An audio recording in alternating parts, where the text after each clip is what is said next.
This podcast is sponsored by nobody. Hey dudes, welcome to Splat from the Past, the only 80s themed horror sci-fi show where things can get totally radical. Now today I will be welcoming Dreama Denver.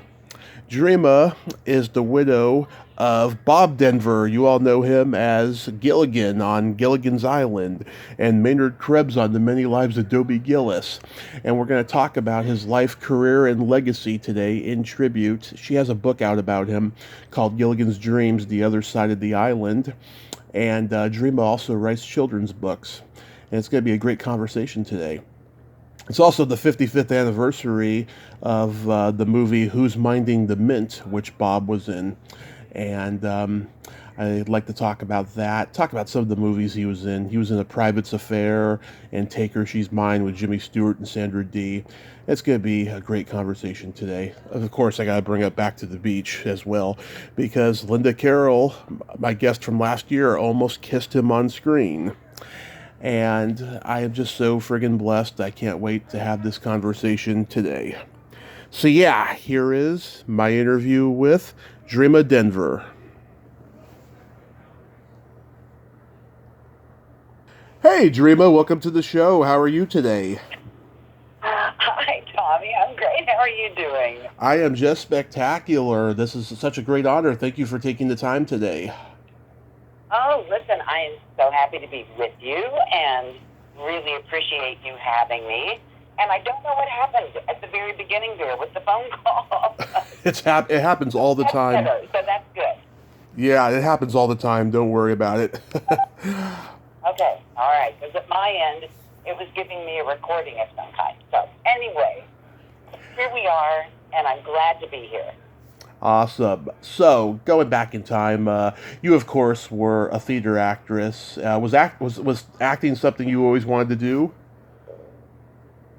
Yes, in my younger life, absolutely. It was all I wanted to do. I did a lot of it before I met Bob, my husband, and worked with a lot of really impressive, back in those days anyway, really impressive stars like Sal Mineo, who was Academy Award nominated, and Gail Gordon from The Lucy Show, and oh my gosh, Hart Fresnel, and oh wow, oh gosh, they're all escaping me right now. But I worked with a whole lot of stars prior to meeting Bob. But once the two of us met, that was it.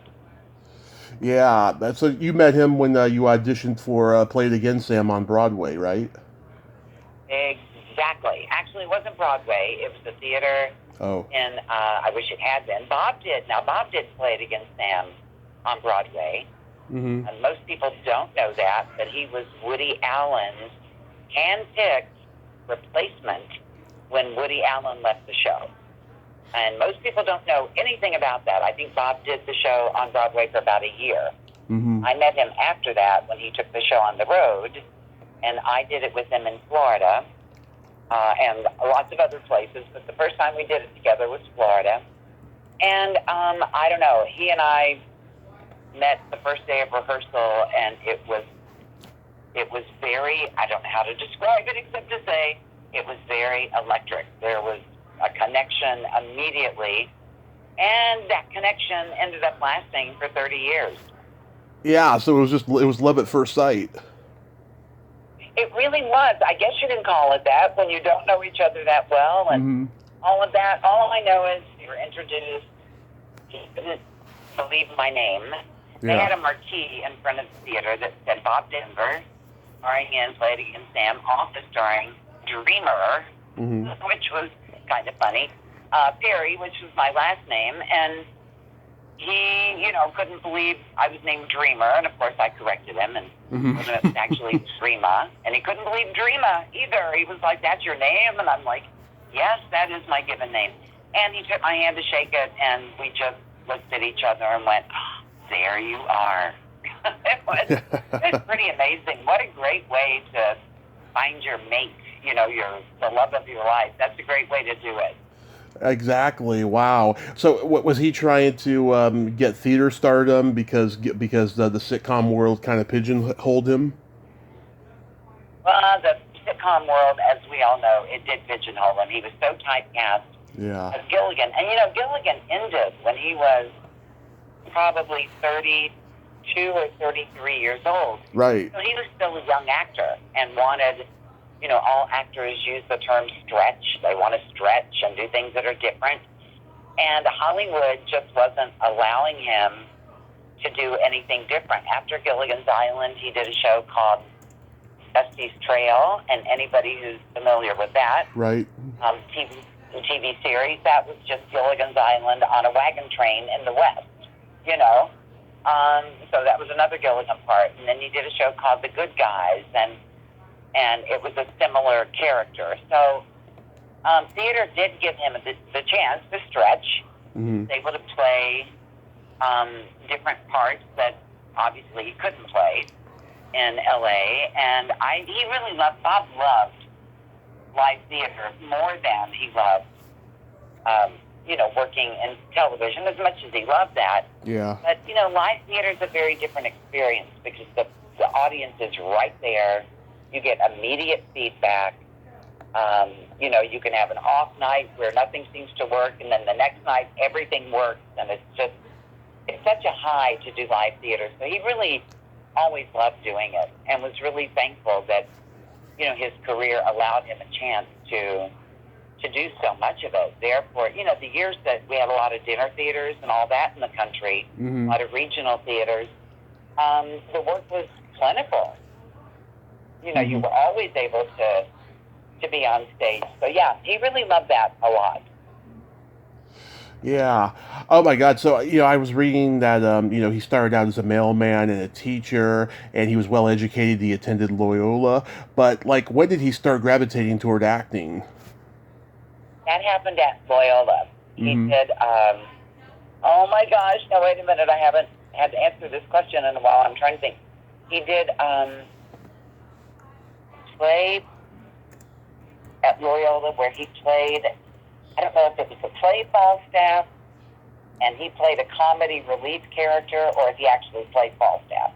So forgive me for not knowing that. I'm going to have to go look it up and get it right. But whatever it was his first time on stage. He was so nervous. He didn't know what he was doing, and he was very funny. And he Yep. started getting a lot of laughs. And he, in that moment, said, oh, this is what I want to do. And he was studying he was studying political science. Yeah. And was going to go in that direction. But the minute he got the laughs, that was that. And the interesting thing is, the first TV series he got in Hollywood, Mm-hmm. which was The Many Loves of Debbie Gillis, Right. he starred in that with Dwayne Hickman. Right. And he and Dwayne were at Loyola at the same time. Oh. Had passed by each other on campus and kind of knew of each other. Mm-hmm. And it was just really kind of, kismet or something that when he auditioned for the first TV series he ever auditioned for and got, it was with Dwayne. I always thought that was great because Dwayne was a wonderful, wonderful guy. Yeah, well, we unfortunately lost him. I take it they stayed close friends until the end. They did, and his wife Joan and I are still close friends, and it was just one of those friendships that was full of respect and a real love for each other that never wavered. And that was true with Bob in Gilligan's Island too, with all the castaways. He just, the friendships lasted as long as the people did. They never wavered. There were never, to my knowledge, and I was around for a long time, there were never any arguments or anything. They just really respected and adored each other, and he certainly felt that way about Dwayne. Awesome, yeah. I mean, they worked really well together. In fact, I wanted to ask, did Bob ever do any kind of, improv comedy? Because he had such a natural instinct for comedy that he was just so electrifying on screen. He really was. And I think sometimes, because he made it look so easy, Yeah. he was underrated. People thought that's who he was. When they looked at Gilligan, they said, okay, that's who Bob Denver is. He was nothing like Gilligan. He was highly intelligent, extremely well-read, equally as comfortable with the President of the United States, Yeah. we got to meet in the 90s, as well as, the guy who helped him pick out paint down at Lowe's. I mean, he was just one of those people who was really comfortable in his skin, really humble, which I knew at the time to appreciate, because I think being married to somebody who was famous and egotistical would be really difficult, if they needed that pampering and all of that all the time. I think that would be a difficult thing, and he was just not like that. He was just a regular person who happened to star in a very popular TV series, Yeah. So he was good at doing things on the fly. I don't know before me, when he was college age and all that. I don't know if he never talked about doing comedy clubs or anything improvisational like that. Yeah. But he was very, very good at things like that. He was especially good at physical comedy. That just came so naturally to him. The falling down, the getting hit in the head with a coconut, falling out of the hammock, all those things were just, he was very agile and really physical in those ways. And that just came very easy to him. Yeah, he certainly had all those chops for comedy. He made his film debut in the Army comedy A Private's Affair with Sal Mineo. Was that just an audition he went for after college and got it? He never talked much about that, and I'm not really sure, but how interesting that he did it with Sal Mineo. That was one of my favorite actors prior to Bob that I ever worked with. Sal was so talented and really a great acting teacher for me. He was my very first professional show as a member of Actors Equity was with Sal Mineo, and he was one of those people that would throw you something on stage that, I don't mean actually throw something, but would throw you a line or something on stage that fit what you were doing but was not necessarily in the script. And that was so valuable to me as an actor, because I had to really listen and be in the moment, because I never knew what he might come up with. So it really taught me that acting is all about reacting and to pay attention and to be in the moment. So it's very interesting that Bob and Sal did that movie together. He didn't really talk about that particular movie that much. So I can't really speak to how that all came about and everything. Yeah, and also Barbara Eden was in it long before I Dream of Jeannie, and the legendary director Raoul Walsh, who directed all those gangster films for Warner Brothers, directed it. I mean, God, he got to work with some heavyweights in that. Yeah, so you know more about it than I do. Yeah. Oh, and it was also the first time he worked with Jim Backus.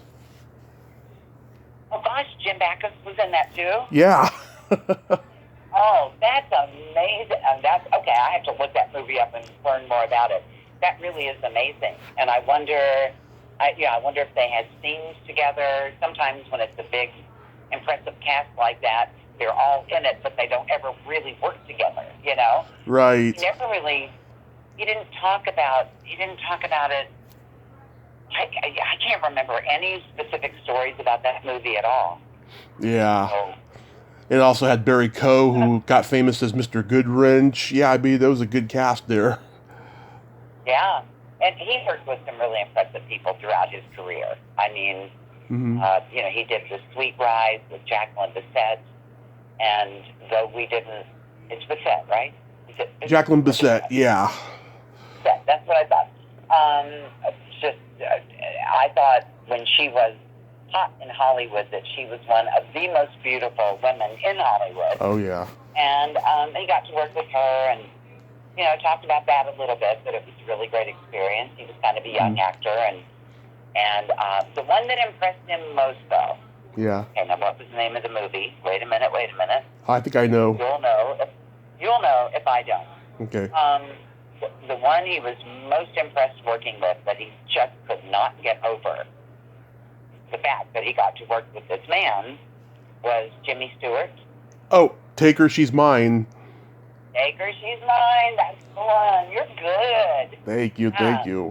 With Sandra Dee and all that, he got to be a beatnik character, like Maynard, something similar to that. Yeah. And I just know he was so impressed with Jimmy Stewart because he told me, he said Jimmy Stewart off camera was exactly like Jimmy Stewart on camera. The way he talked and delivered a line was really Jimmy Stewart. And Bob was just, and Jimmy Stewart is my all-time favorite. Hollywood. Yeah, me too. I think everybody loved him.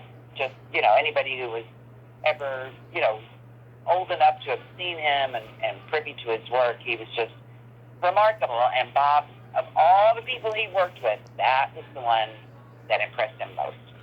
Yeah. Oh my God, The Philadelphia Story is one of my favorite movies, and Harvey, and so many of them. Oh my gosh. Oh, and It's a Wonderful Life, and of course, just all the movies that he did. He was like, to me, he was an everyman.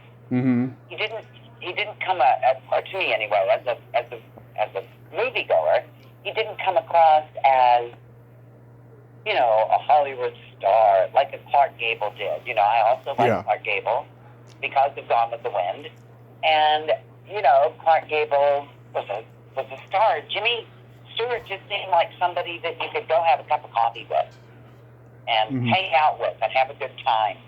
Mm-hmm. It just seemed very regular to me, even though he wasn't. He seemed that way. Absolutely, yeah. Was Bob under contract at 20th Century Fox when he did those movies in Dobie Gillis? I think he was. Yes, he was like a contract player. Mm-hmm.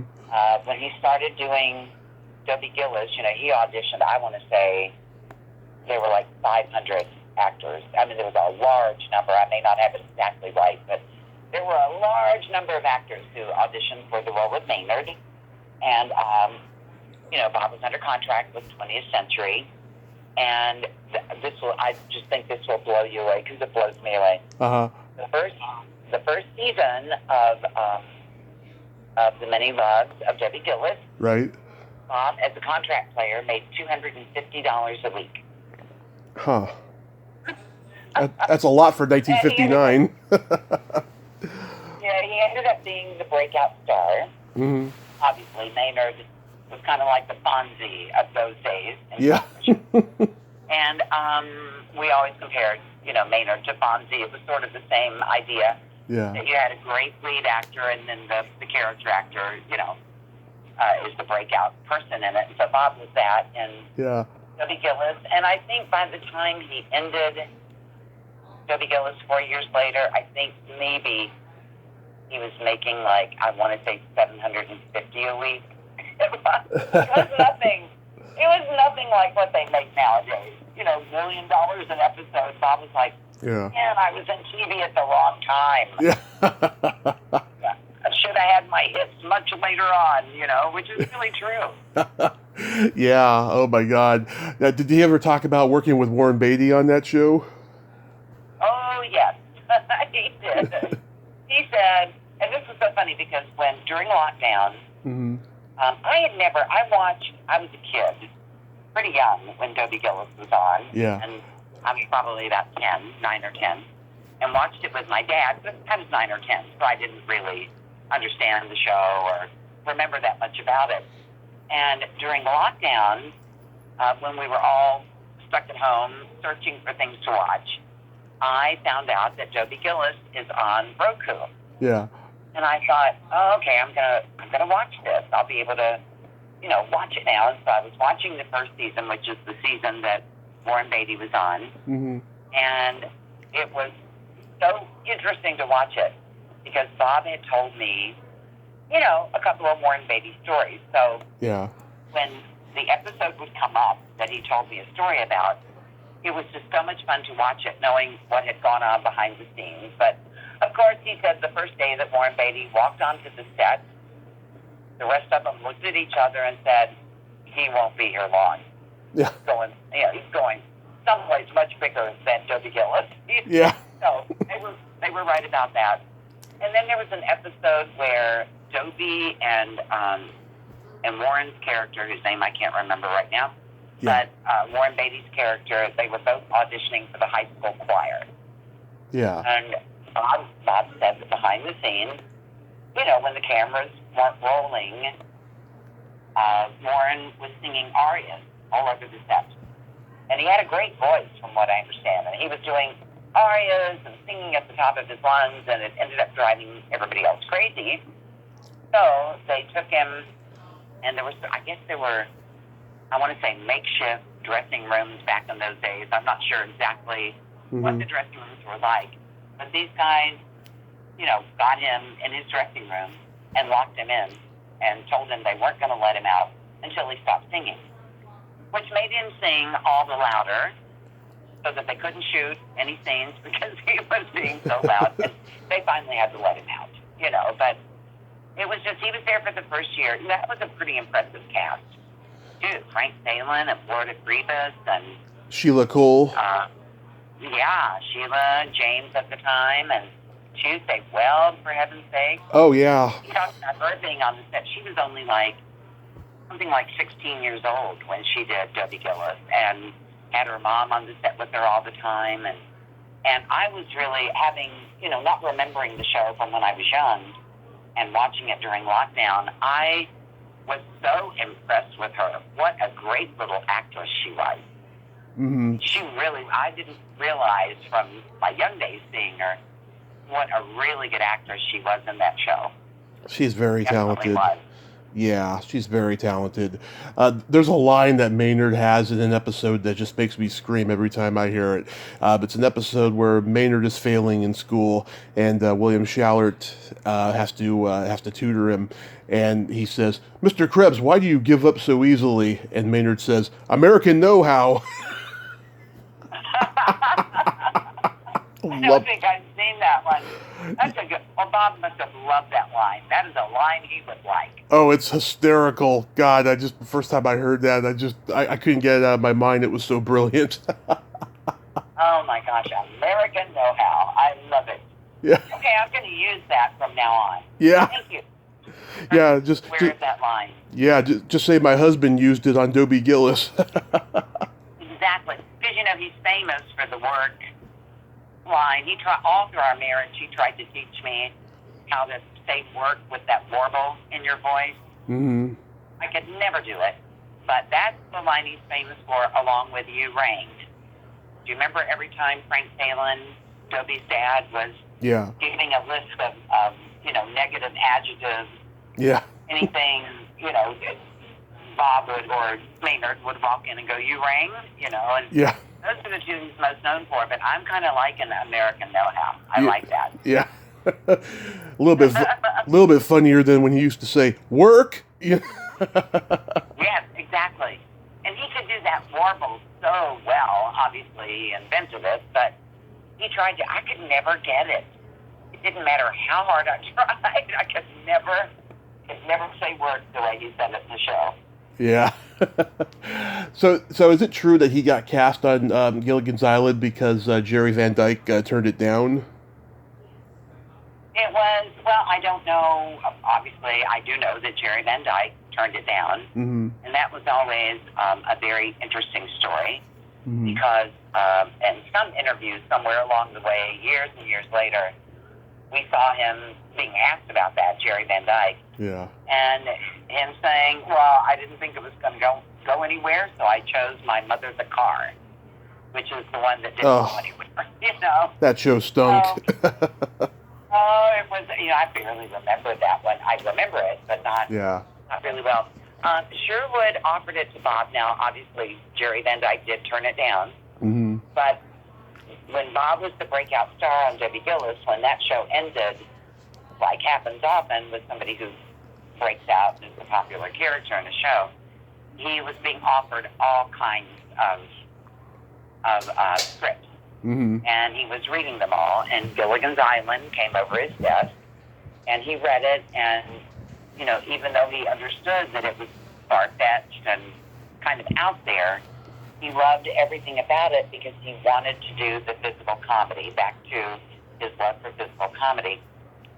He always said, if you were talking to Bob right now and asked you, which was your favorite show, Dobie Gillis or Gilligan's Island, he would tell you that he, as an actor, felt that he had the best of both worlds, because Dobie Gillis was word comedy, ahead of its time back in that day, written by the great Max Schulman, who was prolific and highly respected, and Bob got to say Max Schulman's words.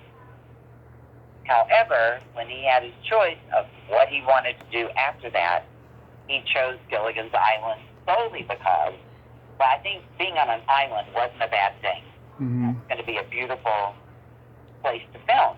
You know, even if it was the backlot of CBS made to look like an island, it was still going to be a beautiful set. So he liked that, but he loved the chance of working with Alan Hale and being able to do. Now, he didn't know when he chose the script that it was going to be Alan Hale. Right. But those two did great physical comedy. I mean, people compare them to Laurel and Hardy. Yeah. Which, I mean, what more of a compliment could you get as two actors working together the way those two did, as to be compared to Laurel and Hardy, who were, you know, I mean, top of the line when it came to that kind of two-man comedy. So he really felt he had the best of both worlds, and that's the reason he chose Gilligan's Island. I don't think he found out until later that it is, you know, Jerry Van Dyke had turned it down. But he was happy that he had. Yeah, I mean, a couple of years ago, I talked to Sherwood's daughter-in-law, Barbara, and she told me something so poignant about this show. She said, you know, this show debuted right in the middle of the civil rights movement, and the country was being divided. Not quite like we are today, but it was pretty bad for its time. And Sherwood saw something special in this premise of having people of different classes, backgrounds, and opinions be stuck together on a desert island, and they all have one thing in common. They're trying to get off the island, and they have to learn to respect each other. I mean, that's a wonderful way of looking at it. Exactly. I mean, they have to lean on each other to survive, you know? Yeah. And that was, I thought, well, Sherwood was, you know, an amazing, you know, creator, writer, producer. He was such a... The minute we walked, the first time I was with Bob for all the Gilligan movies, and the first time we walked onto the set of Rescue from Gilligan's Island. I love that one. I know, that was my first time on a Hollywood set, period, you know. And we walked on there, and I was kind of looking around. You know, there were hundreds of people, crew members and cast and extras and all those things. And, I mean, the minute I saw Sherwood Schwartz, I knew exactly who he was, that was him. I'd never seen a picture of him or anything, but I knew, yeah, it was back in the days before the internet, you know, when you couldn't Google somebody and see what they looked like and find out about them. And, you know, he just looked like Sherwood Schwartz. And he was just amazing, so talented and loved the cast and just wonderful to work with. You know, I did the third Gilligan movie, Harlem Globetrotters on Gilligan's Island. Yeah. I was in, and then Bob and I did a pilot for Sherwood that ended up being called Scamp. It was Bob and myself and 9 children, all under the age of 9 years old. And I got to watch Sherwood through that entire process of casting the kids and all of that. I was really privy to a lot that went on with that show. And you know, Joey Lawrence was our lead kid. He was 5 3/4 years old in that show. And he was I'm trying to think if any of the other kids did. I don't think they did. I think Joey was the main one who did. But to watch Sherwood, he must have been the same way with the Brady Bunch. I wasn't around for that. I didn't see that. But, you know, the way he would let a kid know that he didn't get the part, whatever part he was auditioning for, he was so kind and so loving and so good with the parents to make sure that they knew. Because, you know, often, I think what people don't understand, even as a young actor, I probably didn't understand it either. Often, you don't get the part having nothing to do with your talent. You can be completely talented, but if they're looking for, you know, a little boy with blonde hair and glasses, and, you know, if they're looking for a specific type, and there's another actor who fits that type perfectly, then you might not get it, but you might be a very talented kid. So he made sure that the parents, because the kids I saw, even the ones who didn't get it, were very talented. And he just made sure the parents knew that, and that the child was let down in a loving, kind way. Yeah. Not just told, I just admired that so much, that he was able to take those kids and make it an okay thing that they weren't going to be on the series. I think there's a special talent there, Absolutely. Yeah. Do you have any favorite episodes of Gilligan's Island? I do. I do have I like them all, obviously, but my very favorite, oh gosh, what is the name of the episode? It's the Harold Huckula Oh, yeah. episode, where Phil Silvers Yeah. somehow ends up on the island, crash lands or something. Yeah. And he's a Broadway producer, and he has the castaways put on Hamlet. Maybe the actor in me loved that part. Yeah. I think it's so funny because Bob couldn't sing a lick. He'd be the first one to tell you. Mm-hmm. And he had to sing, "On to be or not to be, this is the question that they ask of me." And it was just really funny to watch him do that, and to watch, Mrs. Howell take part in the musical and all that kind of stuff. It was really my favorite, I guess, because it involved stage acting, that they were going to be on stage and did it very rudimentary. Is that a word? Rudimentary, yeah. But anyway, did it, in the most primitive way, and still it was all a lot of fun. And it was just fun for me to watch Bob try to sing. Yeah. He always laughed about the fact that he couldn't sing, so. Yeah. My favorite episode is the Mosquitoes. The Wellingtons playing the Mosquitoes, that rock band. It represents the 60s in that time in a nutshell with rock and roll, and the jokes are just hilarious. And I love, the women doing that song, "You Need Us," Exactly. No, that's a really great episode. And I did an interview yesterday where I was asked, what Bob credited with the longevity of Gilligan's Island. I mean, it's been on the air for 57 years now, Mm-hmm. And that came up, that particular episode, because Bob's answer to that question was always that you couldn't place Gilligan's Island in any particular time period. I mean, that show took place, obviously it was filmed in the 60s, but it was on an island. There were no phones, there were no cars, there was no furniture, nothing to put it in a particular time or place. So you could take Gilligan's Island, once they, started the color episode, and you have nobody know what the show is, and you could take the first episode of the second season and put it on the air, and it would look exactly right for this day and age. Mm-hmm. So the only episode that wasn't true was the Mosquitoes episode. Yeah. That was so obviously a takeoff on the Beatles. That was so obviously the 60s with the mop haircuts and all that kind of thing.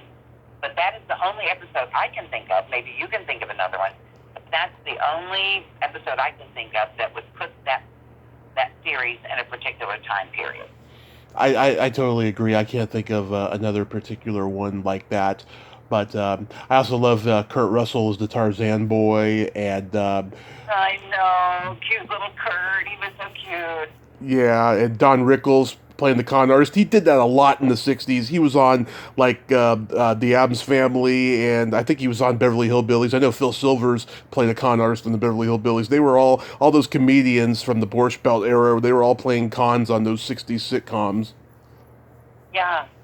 Yeah, that's really, if I say the darkest episode of Gilligan's Island, would you know the one I'm talking about? I kind of do.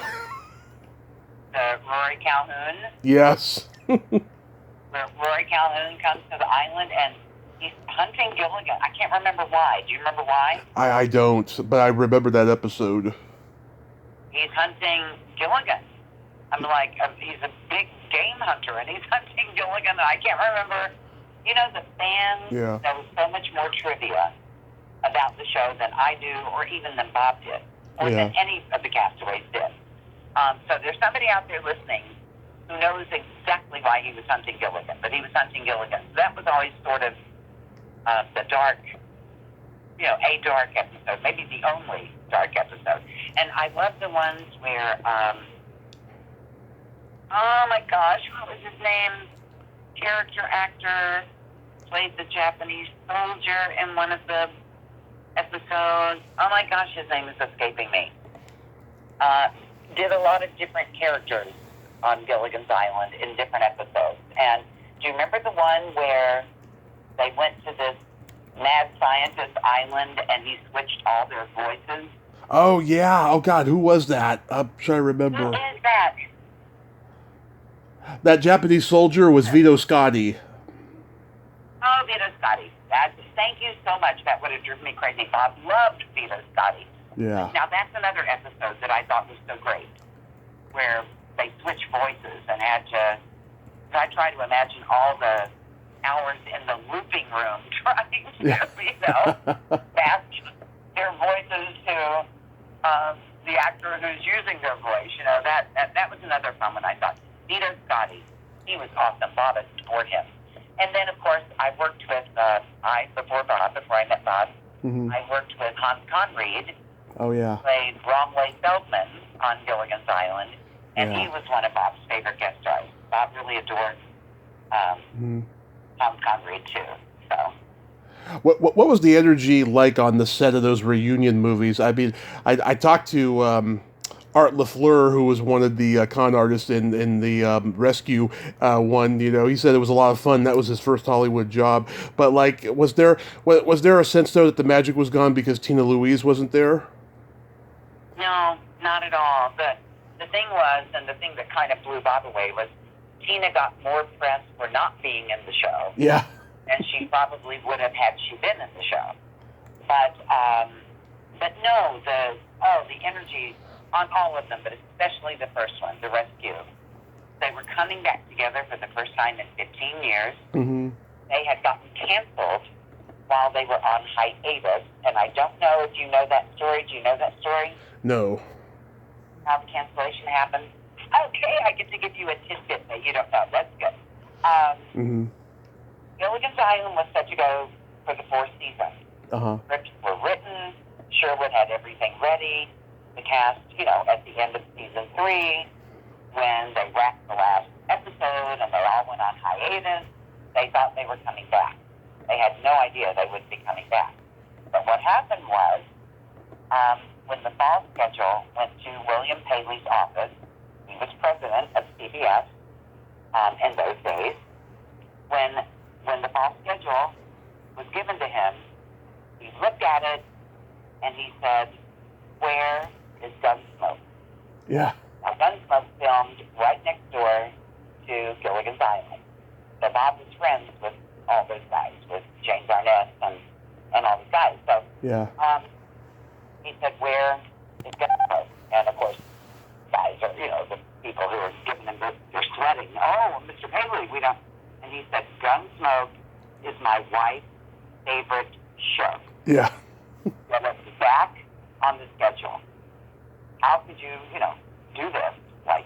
Let this show go without telling me first. So anyway, it worked out really well for James Arness and all those guys because they had a free half hour, but of course Gunsmoke was an hour-long show, and they needed another corresponding half hour to make room for Gunsmoke. And even though Gilligan's Island was still in the top 20, that's the one they canceled. And so everybody, while they were on hiatus, got a call saying, "We're sorry, but we're not coming back. This is what happened." So Bob had an occasion to see James Arness after that, and he said, "Okay, James, how did this work out for you?" And James was "Worked out pretty good, Bob, gotta tell you, They had let us all go. And so to get us all back, they had to have us all back because of Mrs. Paley. And we were able to negotiate a really good return salary. So it worked out quite well for Gunsmoke, which made Bob happy because he liked all those guys. Yeah.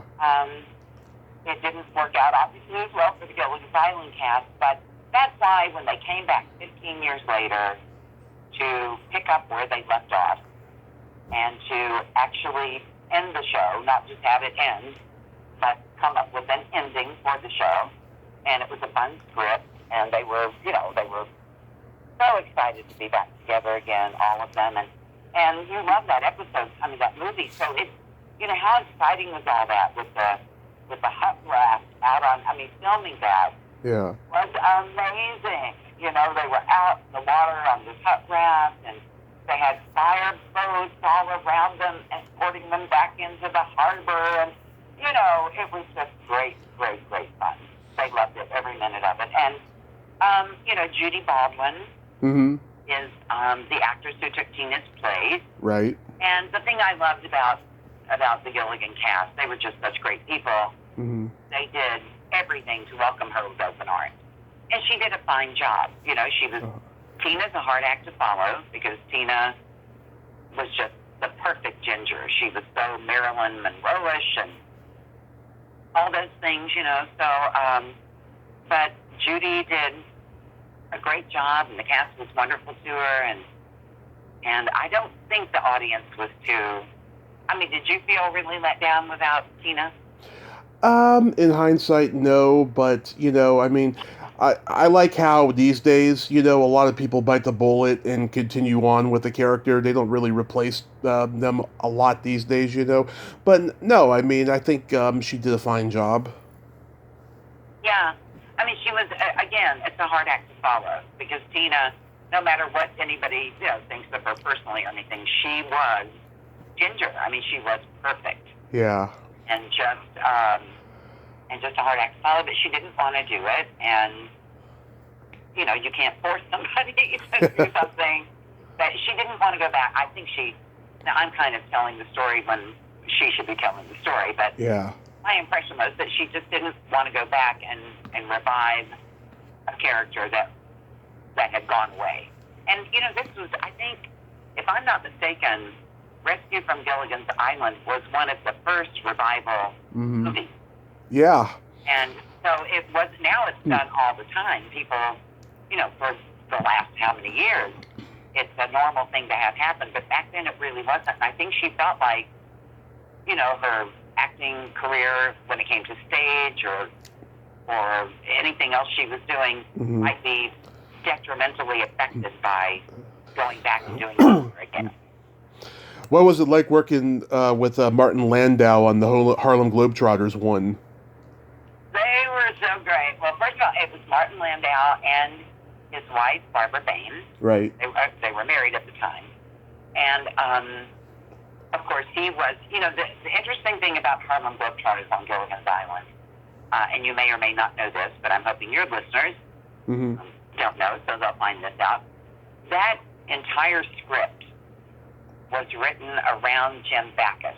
The entire Harlem Globetrotters, it was going to be, he and Martin Landau were old rivals, and Martin Landau played a character called J.J. something. I can't think of the last name. But J.J. and Thurston were big rivals and always had been. And the whole show was about their rivalry. And Jim, at that time, ended up being too ill to be able to do the show. Right. So everything had to be rewritten. So what they did, well, I don't want to say rewritten. I suppose there had to be some rewrites, certainly, but what they ended up having to do was bring in David Ruprecht, who was wonderful, by the way, to play Thurston Howell IV. The interesting thing about that was, until that point, nobody knew that the Howells had a son, because the Howells did not have a son all that time, but suddenly there was a need for a son. Yeah. So David Ruprecht came in, and he did a wonderful impersonation of Thurston Howell III with the talking like that, and all of that. He was so good. He did such a great job. And the Globetrotters, who crash landed onto the island, where now there's a hotel, and Gilligan spots them out in the jungle, and they're playing basketball, and he goes back to the hotel and tells the skippers. Oh my gosh, the Harlem Globetrotters are, out in the jungle. You got to come see and all that. The Harlem Globetrotters weren't supposed to do a lot of acting. Yeah. They were there as basketball players, and they were supposed to. And this was the original Globetrotters, which just blows my mind even today that I got to play basketball with the original Globetrotters. It's so amazing. We all did. That was so great. But, so the rivalry ends up being that J.J. Pearson, I think his name was. Yes, J.J. Pearson. Was it Pearson? Okay. Yeah. J.J. Pearson has, a robot basketball team. And so Thurston Howell, the fourth, put the Harlem Globetrotters up against this robot basketball team. So that's the big bet, and that's the whole thing that the movie is set on. But the Harlem Globetrotters ended up having to do more acting than they had originally planned. And somebody asked me in an interview recently, weren't they sort of a last-minute replacement? And I thought, that's right, because I think the original idea for that was the Dallas Cowboy cheerleaders on Gilligan's Island. Right. So it was going to be the cheerleaders doing whatever the script was going to have them doing, but then for whatever reason, and I don't know the reason, that must have fallen apart, and the Harlem Globetrotters came in. So, it's kind of cultish, that particular TV movie, because it's real special because of them. And they were wonderful. Scatman Crothers played their coach, and it was a great cast. Martin Landau, Barbara Bain, and oh gosh, who else was in it? Let me think. I don't know. It was just a wonderful. We had the best time making it. So every time they went back for a movie, it was old home week, and they just loved being together and seeing each other. And every movie was a pilot for a possible series, and of course that didn't happen. Yeah. But if that had happened, they would have loved it. The cast would have loved coming back to do a revised Gilligan's Island. Right. My favorite movie that Bob was in was Who's Minding the Mint? Yes, he talked about that one. Wasn't that with, I'm trying. Was Jim Hutton in that one? Jim Hutton, Milton Berle, Joey Bishop, Victor Bono, Jamie Farr, Dorothy Provine, and Howard Morris directed it. Look at all those great people he got to work with. And that was what he did talk about, when there's a lot of famous people. Yeah. A whole lot of them. Some of them, they're all in the movie, but sometimes they don't even see each other if they're not in the scene together, Mm-hmm. Now, what about his movie, look at me asking you questions, but I love this one. For Those Who Think Young? I didn't see that one. Okay, that's the one. I know that you've heard of the one where they bury him in the sand. Okay, yeah.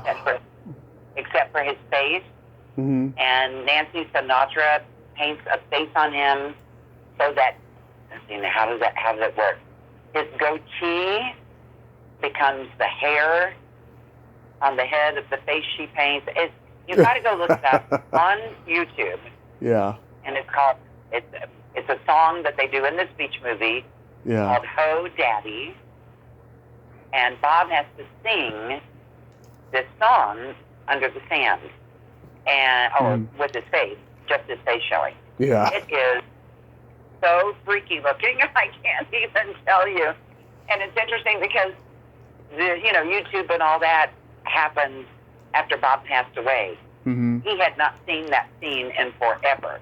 Yeah. And it blew me away when I was the one who got to see it, knowing that he never got a chance to see it again after he did it. So that's really interesting. I would encourage listeners to go look that up on YouTube. Ho Daddy with Bob Denver. It's really very, very interesting and very freaky looking.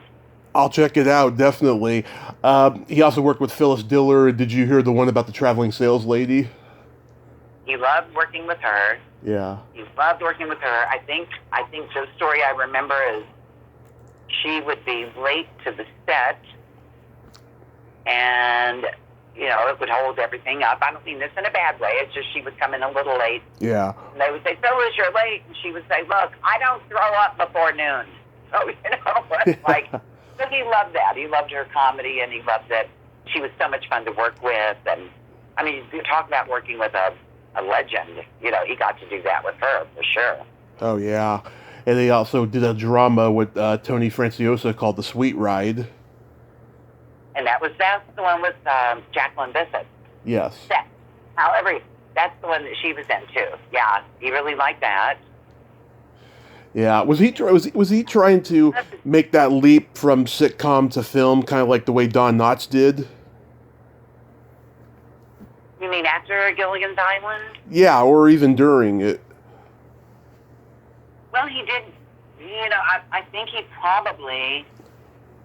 I want to say the Traveling Sales Lady one was during that time period. I mean, like where Don Knotts did The Ghost and what was it? The Ghost and Mr. Chicken. Mr. Chicken, and he did a couple of things like that. Mr. Limpet. Probably. Huh? Oh, The Incredible Mr. Limpet. Yes, I think Bob did a few things like that. Yeah. But he never. I'm just trying to think. By the time I met him, which would have been in 1977. He was pretty much doing theater, primarily doing guest spots in LA on different shows, and continued to do that. Mm-hmm. You know, guest spots on things like Baywatch and Alf and and all those shows. Oh, here's something you'll get a kick out of. So, he had that cameo as Gilligan in Back to the Beach, and last year. I talked to Linda Carroll, who was that young girl that almost kissed him at the end, and she told me that was like the highlight of her life. She takes pride in the fact that she almost kissed Gilligan on screen. Oh, how sweet is that? Yeah. See, you never know what those moments are going to mean. And for your listeners, I want them to know that I am an author. Yes. And I wrote a book called Gilligan's Dreams. Right. And it was about my 30-year marriage to Bob. It's about the meeting and the falling in love and the getting married in Vegas. And then we had a son about 6 years into our marriage, and our son was diagnosed with autism. And, yes. People ask me all the time, Bob disappeared. What happened to him? What happened was we had a child who needed full-time care. And I wrote the book because I wanted people who were his fans to know what a wonderful father and what a committed husband he was. When our son was diagnosed, Bob said, I'm stepping back. I'm not looking for serious work. I'm not looking for anything that's going to take me away for too long. That's when he would go and do like a appearance on Alf or something where he'd have to be gone for 3 or 4 days.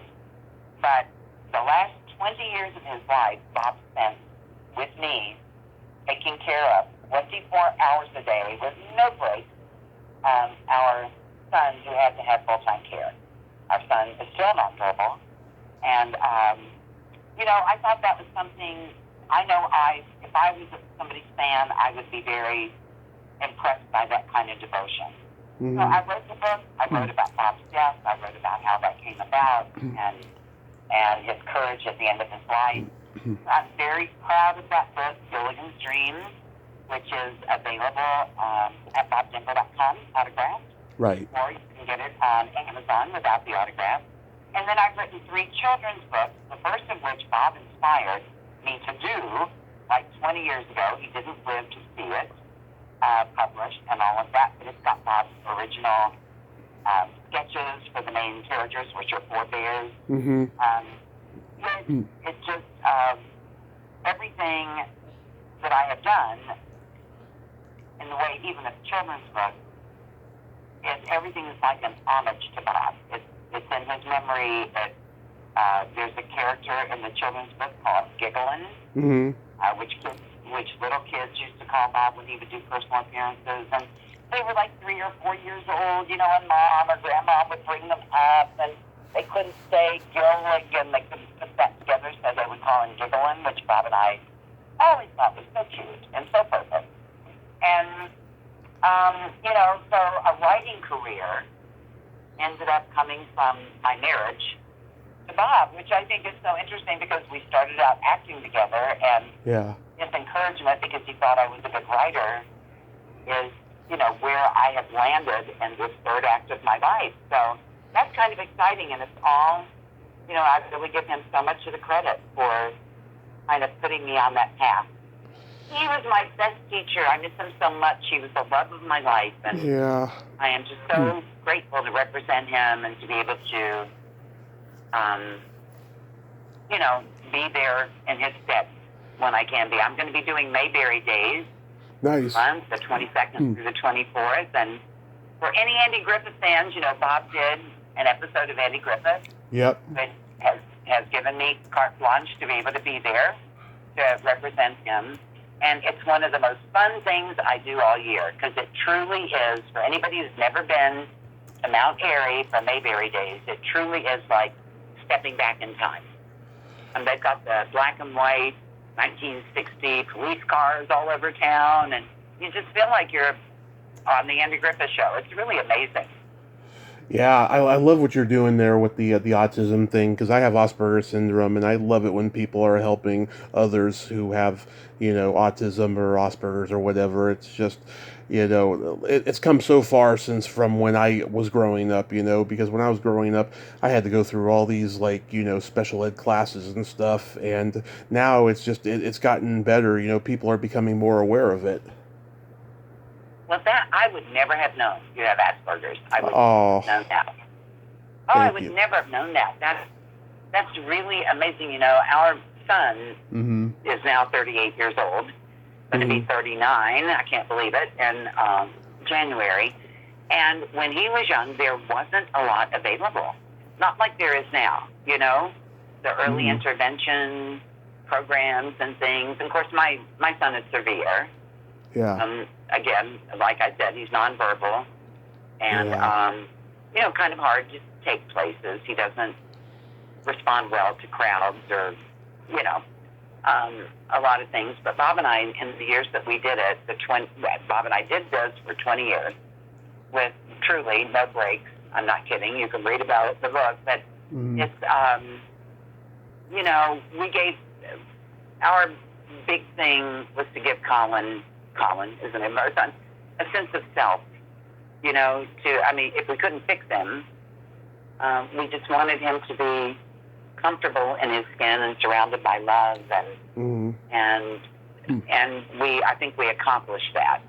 And, I'm so non-judgmental about how people choose to handle different things. This is the way that we handled it for our family, and what worked for us during the time, and given what was available at the time. But it's a very, as you know, autism presents itself very differently in every single person. Absolutely. What is true for my son would not be true for you or for somebody else's son. So I'm just really, as long as they're loved and cared for, I have no judgment when it comes to how people choose to handle it in their own personal life. Absolutely. One last thing I wanted to ask you, and I've been looking forward to asking you this. Do you think that Bob would be happy today knowing that marijuana is legal in certain places? Yeah, probably. The honest answer is yeah, probably. He would, he never, went to bat for all that with his younger, but and before he passed away and all, but I think it's a fairly known fact that he smoked it from time to time. Yeah. I'm sure he would be cool with it. I'm sure he would be. Are you a fan of marijuana? No. I see. So that's where. I'm not. I usually don't get into these. Yeah. Because, you're going to upset somebody. Yeah. Somewhere along the line. I'm perfectly willing to talk about Bob and all those things, but I have not. It's legal. If people want to do it, hey, that's none of my business. Yeah. So I personally do not do it. So I can say that I don't do it. But I see. That's where the opposites attracts come in. That's where what? That's where the opposites attract come in the relationship. I know. Well, that's not to say I didn't try it when I was younger. Of course. You know, I think everybody, certainly in my age bracket, I would say 95% of the people at least gave it a try at one time or another. But I just don't ever like that feeling of, I'm not a drinker either. Yeah. And it's not because I'm, holier than thou or anything. I just don't like that feeling of not being in control. I want to know what's going on all the time around me, Absolutely. No, I don't drink and I don't smoke marijuana. But I think Bob would be fine with the fact that it's been legalized. I've been sober 7 years now, and every once in a while I'll take a puff of a joint, but that's about it. That's all I do. I'm actually addicted to coffee. Yeah, that one I'm addicted to too. Absolutely. Coffee's the thing. So, Dreama, thank you so much for coming on today and preserving Bob's life and legacy. And I just think it's so wonderful with what you're doing. Oh, and thank you so much for having me. You're really a great guy, and it was a fun interview. Oh. I appreciate you letting me talk about my book so that people know they're out there. I just figure, anybody who wants to know the real Bob Denver, if they're a big fan of the show or of him, they would really enjoy Gilligan Strange. So thank you for letting me promote that with you. Absolutely, and your books are available on your website and Amazon, and you'll be at Mayberry Days, September 22nd, 24th, you said? Yes, the 22nd through the 24th. In North Carolina? Yeah, any of, your listeners, because I know online we get listeners from everywhere that might be in the North Carolina area or love Andy Griffith, love the show. It really is such a fun week. It's such a great week, and I would encourage anybody looking for a fun time to come on down to Mayberry. Wonderful. Dreama, be safe out there and have yourself a great day. Okay, Tommy. Thank you so much for having me. My pleasure. Bye-bye. Bye-bye. Well, there you have it.